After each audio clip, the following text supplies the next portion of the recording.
नमस्कार दोस्तों, 27 जनवरी 2026 से तुला राशि के जीवन में बहुत बड़े बदलाव के संकेत मिलने वाले हैं। जी हाँ मित्रों, 27 जनवरी 2026 को एक ऐसा ग्रह है जो आपकी राशि के लिए बहुत ही अनुकूल है और आपके हर एक क्षेत्र में लाभ के संकेत देता हुआ दिखाई दे रहा है। तो आइए जानते हैं वह कौन सा ग्रह है जो 27 जनवरी 2026 से तुला यानी कि लिब्रा राशि वालों के लिए अचानक धन लाभ की योग बनाएगा। जनवरी, फरवरी, मार्च ये 3 महीनों में आपके लिए लाभ के स्रोत अधिकतर और लगातार बनाता रहेगा। तो इसके बारे में चर्चा करना बेहद ही जरूरी है और यहाँ से अगर आपने जान लिया तो आपके जीवन में बहुत कुछ आप प्राप्त कर सकते हैं। अगर मैं उन कुछ रेमेडी आपके साथ में शेयर करूंगा, आप उन रेमेडियों को कर लेते हैं, कुछ उपायों को कर लेते हैं तो जीवन में और भी बहुत अच्छा सुधार आएगा। कोई ग्रह अगर कमजोर हो रहा है तो उसके लिए क्या है रेमेडी, क्या करना चाहिए, ये जानना बेहद जरूरी है। तो एक एक करके आपको बताते हैं कि इस समय कौन सा ग्रह यानी कि आपके लिए अति बलवान होते हुआ दिखाई दे रहा है। चाहे आपका वैवाहिक जीवन हो, चाहे आपके लव लाइफ हो, चाहे आप व्यापार करते हो, चाहे नौकरी करते हो, यह समय आपके लिए बहुत ही अनुकूल रहने वाला है। तो जानने की कोशिश करेंगे और एक एक ग्रहों के बारे में आपको बताने की कोशिश करेंगे। तो इससे पहले मैं अपना इंट्रोडक्शन दे दूं। मैं हूं पंडित आर के पाठक और आप देख रहे हैं अपना ही YouTube channel all is well राशिफल। मित्रों, 27 जनवरी 2026 को जो है राहु अपने ही नक्षत्र में यानी कि शतभिषा नक्षत्र में अति बलवान होने जा रहा है। हाँ, मैं सत्य कह रहा हूं क्योंकि 21 डिग्री के अंश पर अब राहु विराजमान होगा। अभी वो 18 अंश पर चल रहा था, अब 27 जनवरी 2026 को 21 अंश के साथ में आपकी राशि में आपको लाभ देता हुआ दिखाई दे रहा है। जी हाँ, नौकरी, व्यापार और वैवाहिक में आपको लाभ के संकेत बन रहे हैं। देखिए, अब मैं इस जो है चार्ट को गोचर के हिसाब से बनाया है। ग्रह गोचर जो हो रहे हैं उसके हिसाब से मैं आपकी कुंडली का लगन चार्ट निकाला है और तुला लगन मैं से देख रहा हूं, तुला राशि से देख रहा हूं। तो इस समय आपकी राशि में आपकी जो है गोचर के हिसाब से, ग्रह गोचर के हिसाब से राहु आपका पंचम का स्वामी बना हुआ है, 5वें घर का स्वामी है और 5वें घर का स्वामी राहु को बहुत ही पावरफुल बनाता है। इसको समझते हैं, पंचम घर का राहु क्यों पावरफुल कहा जाता है। देखिए, 5वां घर अचानक धन लाभ का योग बनाता है। 5वां घर, जिन कुंडलियों में राहु 5वें घर में बलवान होकर बैठ जाता है तो उस व्यक्ति को अचानक धन लाभ के योग बनते हैं। कैसे? क्योंकि ये कलयुग है। अब कोई बड़ा गड़ा हुआ धन तो नहीं मिलता है। कोई बड़ी जो है आपके हाथ में कोई बड़ी सिला मिल जाए सोने चांदी की तो बड़ी मुश्किल है। अचानक धन लाभ के एक योग कैसे बनाता है? देखिए, इस समय कोई भी आपको मार्केटिंग में एकदम से बूस्ट मिल जाए, जैसे आपने कहीं पैसा निवेश किया है और उसमें आपको बूस्ट हो जाए, यानी कि आपको पैसे आपके डबल हो जाए या उस पैसे को जो है कहीं ना कहीं अच्छे आपको लाभ मिल जाए, या मार्केट में या आपने किसी भी बिजनेस में पैसा लगाया है उसमें अच्छी उछाल मिल जाए। भूमि वाहन में आपने भूमि खरीदी है और भूमि अच्छे रेट पर वो बिकने लगे तो ये लाभ के संकेत देता है। यही अचानक धन लाभ की योग बनाता है। जुआ, सट्टा, लॉटरी और शेयर मार्केट इसका सबसे प्रबल और प्रमुख जो है हथियार भी माने जाते हैं। इनका स्वामी है। सोना चांदी इसके ही बस में आता है। तो कुल मिलाकर यह राहु इन चीजों का कारक माना जाता है। आपकी कुंडली के पंचम भाव में बैठा है। 5वें घर को जिस भी ज्योतिष आचार्य के पास जाएंगे तो वो यही कहेगा कि 5वां घर अचानक धन लाभ और संतान का होता है। संतान मतलब आपकी संतान कितनी है, आपका संतान क्या कर रही है और संतान किस उच्च शिखर पर जा सकती है, तो उसके बारे में बात करेंगे। लेकिन अभी हम बता रहे हैं कि 5वें घर से आपको क्या मिल सकता है। तो राहु यहाँ पर बैठा है और राहु यहाँ बैठने से बलवान हो रहा है क्योंकि यह शतभिषा नक्षत्र में है और शतभिषा नक्षत्र किसका है? इसका खुद का नक्षत्र है और 2 अगस्त 2026 तक यह अपने ही नक्षत्र में रहेगा और जब तक ये रहेगा तो और भी अच्छे जो है तांडव करेगा। राहु के बारे में जानते हैं। राहु एक मायावी है, एक छलिया है। राहु एक मायावी ग्रह है क्योंकि वायु तत्व का ग्रह है और ये छलिया है। जहां आपको ऐसा लगे कोई आपको छल रहा है तो आपको वो व्यक्ति को उस व्यक्ति से आपको निकाल लाएगा, या आपका कहीं काम फंस रहा है, जब नहीं बन रहा है और आप बहुत शरीफ हैं, क्योंकि शरीफ लोगों के ही आजकल काम रुक जाते हैं, जो बहुत शरीफता से रहते हैं और अपने जो है बच्चों को संभाल कर, क्योंकि एक सत्य पर ही चलते हैं, तो ऐसे लोगों को भी वो मदद करता है। क्योंकि देखो, जैसा व्यक्ति है वैसा ही व्यक्ति को सामने वाले को भी बनना पड़ता है, तभी तो वो काम हो पाता है। लेकिन मतलब सीधी उंगली से घी नहीं निकलता है, तो राहु टेढ़ी उंगली करना जानता है, ये चीज है उसके अंदर।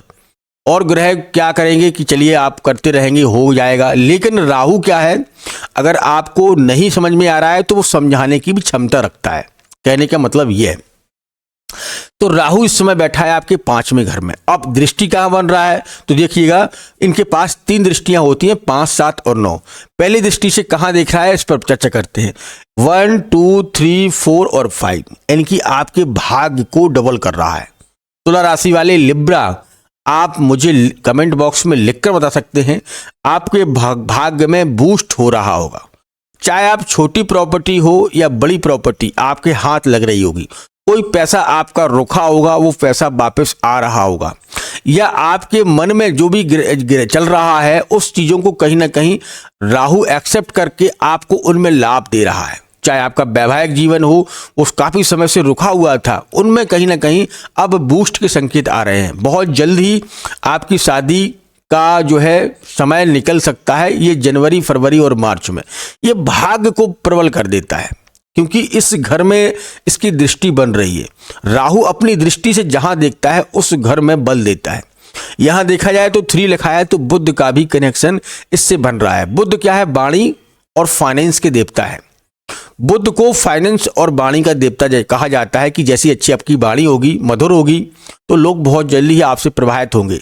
या व्यापार में अगर आपको कोई समस्या आ रही थी और लाखों करोड़ों की आपकी डीलें हैं वो पेंडिंग में हो रही थी, तो भाग्य को डबल कर रहा है, मतलब भाग्य उसको पुश कर रहा है।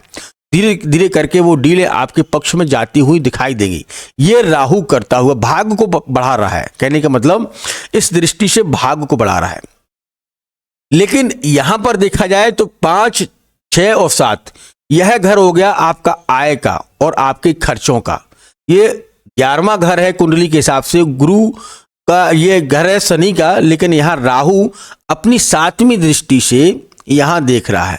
तो यहाँ देखा जाए तो इस घर से कनेक्शन शनि का भी है और सूर्य का भी है, क्योंकि यहाँ 5th लिखा है तो सूर्य का भी कनेक्शन। अब कुंडली में सूर्य कहीं पर भी हो, लेकिन 5th बना है तो सूर्य से कनेक्शन बना रहा है।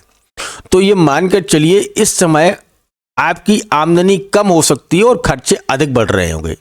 ये मानिएगा आपकी आमदनी के स्रोत इस समय डाउन हो रहे होंगे और खर्चे आपके आज ये कल वो खर्चे अधिक बढ़ रहे हैं। मतलब आप इससे परेशान हो रहे हैं, मतलब आपने मंथली का जो आपका बजट है वो आपकी सीमाओं से बाहर निकलता हुआ जा रहा है।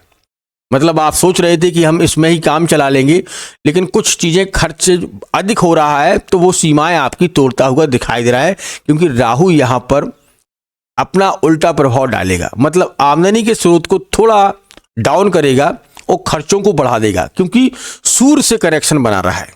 और सूर्य के साथ में जब कनेक्शन बनाता है तो ये विपरीत जाने लगता है। मतलब सूर्य अगर इधर को जाएगा तो जो है राहु इधर को जाएगा, मतलब ये विपरीत में चलने लगते हैं।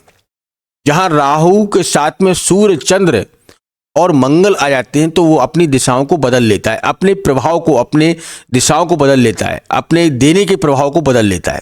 तो यहाँ पर दोनों ग्रह मिल रहे हैं, क्योंकि केतु भी बैठे हैं और राहु भी बैठे हैं, तो यह एक हो रहे हैं। तो यहाँ पर आप देखना कि अवगत आने वाले 17 फरवरी को सूर्य ग्रहण भी है। ठीक है, 17 फरवरी 2026 को भी सूर्य ग्रहण है और राहु यहीं पर रहेगा, इसीलिए तो वो धीरे धीरे करके बलवान हो रहा है। तो राहु को ग्रहण लगा, सूर्य को ग्रहण लगाएगा, यही राहु सूर्य पर भारी पड़ेगा। ठीक है, 17 फरवरी 2026 को आने वाली वीडियो में हम आपको बताएंगे उनके बारे में। तो दोस्तों यहाँ पर तो इस समय आपको क्या करना है, रेमेडी सुन लीजिएगा। अगर आपकी कुंडली में सूर्य कमजोर हो रहा है, देखिए सूर्य कमजोर हो रहा है तो सूर्य के लिए आपको रेमेडी करना होगा, तो सूर्य को बल मिलेगा। मानकर चलिए जैसे हमारी बॉडी में कोई पेन, घुटनों में दर्द है, तो हम घुटनों की ही टैबलेट खाएंगे। मतलब जो दर्द हो रहा है, जहां दर्द हो रहा है उसके लिए हम टैबलेट खाएंगे। ऐसा नहीं कि हम शुगर की गोली खा लें और हमारे घुटनों का दर्द कम हो जाए, नहीं होगा। या हम ऐसा जिस चीज़ के लिए दर्द हो रहा है, ऐसे अपना घुटनों में दर्द है, पेन है, तो आप घुटनों के लिए दर्द की ही दवाई खाएंगे। अगर आप शुगर की खाएंगे तो शुगर कंट्रोल करेगा, नहीं कि घुटनों को दर्द कम करेगा। कहने का मतलब है कि जहां सूर्य कमजोर हो रहा है तो हम सूर्य के लिए रेमेडी करेंगे। ठीक है, सूर्य के लिए रेमेडी करेंगे और सूर्य को बल देंगे। मतलब जो राहु तो पहले ही बलवान होकर चल रहा है, अब अगर सूर्य कमजोर हो रहा है तो उसे हम बल देंगे। कैसे देंगे? उसके लिए हम एक टैबलेट के रूप में, ऐसे जैसे हमने उदाहरण के रूप में बता रहा हूं, टैबलेट के रूप में आदित्य हृदय स्तोत्र का पाठ करेंगे। आदित्य हृदय स्तोत्र का पाठ करेंगे सूर्य को बल देने के लिए। सूर्य को सुबह सुबह नमस्कार करेंगे, सूर्य नमस्कार करेंगे और सूर्य को जल देंगे। जल में आप मीठा या गुलाब के फूल आप अर्पित कर सकते हैं सूर्य जल देते समय, और यह प्रतिदिन करना है। सूर्य के मंत्रों का जाप कर सकते हैं। अगर आपकी कुंडली में और भी अगर कम डिग्री में सूर्य बैठा है तो आप जो है माणिक एक स्टोन आता है उसको भी आप धारण कर सकते हैं, लेकिन किसी ज्योतिष सलाहकार से ही पहनिएगा। कहने का मतलब ये है किसी योग ज्योतिष से ही पूछकर पहनिएगा और उसे बल मिल जाएगा। तो यहाँ क्या है, जो पलड़ा आपका कमजोर हो रहा था सूर्य का, वो आपका बराबर हो जाएगा। कहने का मतलब आपका जो खर्चा पर आपका कंट्रोल नहीं हो रहा था उसे कंट्रोल करने में कहीं ना कहीं सहायक रहेगा। ठीक है, मैं कहूँगा कि एकदम से कंट्रोल बंद हो जाएगा तो नहीं होगा, लेकिन सहायक होगा। कहने का उद्देश्य यह है कि आपको इस घर की रेमेडी करनी होगी, खर्चों पर कंट्रोल करना होगा, उस जो ग्रह कमजोर हो रहा है उसकी पूजा करनी होगी। अब देखते हैं, ये 7वां घर हो गया, 8वां और 9वां। यह आपकी कुंडली के लगन पर ही इसका प्रभाव पड़ रहा है। लगन मतलब व्यक्ति का पूरा शरीर की बनावट इस मस्तक से ही जुड़ी होती है, क्योंकि यह मस्तक ही व्यक्ति का, हर व्यक्ति की सबसे पहले नजर किसके? मस्तक यानी कि चेहरे पर पड़ती है, और चेहरा है ये तुला का फर्स्ट लगन। लगन हाउस ही आपका चेहरा है।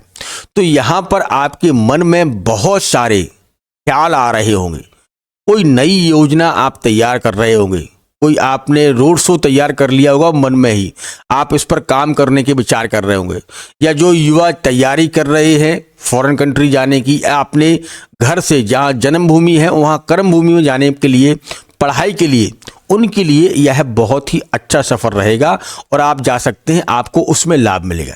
या जो लोग इंजीनियर हैं, ITI बॉम्बे से पास आउट हैं या सॉफ्टवेयर से जुड़े हुए हैं, उसमें आपको बल मिलेगा।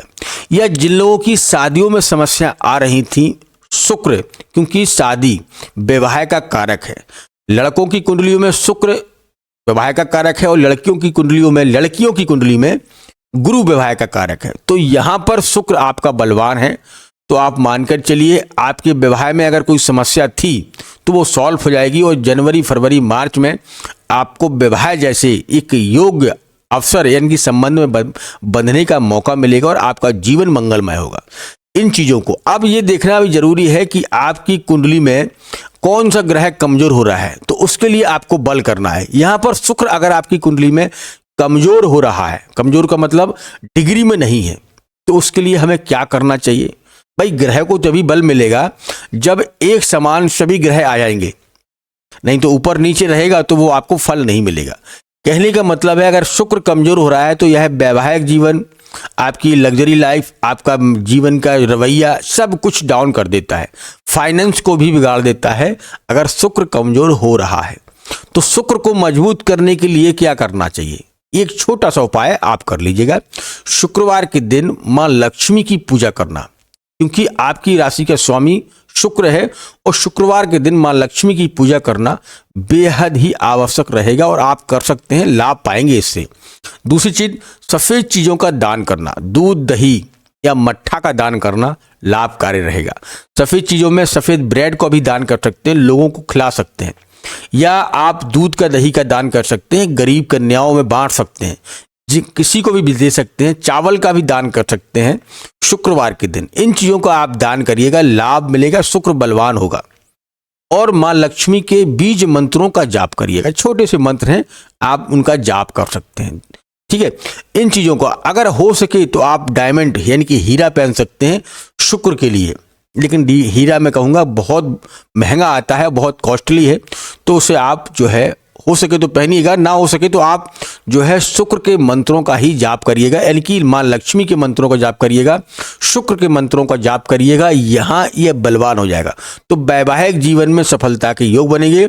जो मैंने आपको बताया है कि आपकी फाइनेंस अगर कोई बिगड़ रही है तो और भी बलवान होगी और उसमें बूस्ट मिलेगा। पैसा आएगा तो जीवन में खुशहाली रहेगी, क्योंकि शुक्र जो है पैसा का ही कारक माना जाता है, इस चीज को भी मान लीजिएगा। तो यहाँ अगर आपको सुख प्राप्त हो रहा है तो शुक्र के लिए भी और सूर्य के लिए, ये दोनों ग्रहों के लिए आप छोटी छोटी रेमेडी करते जाइएगा, आपको लाभ मिलेगा।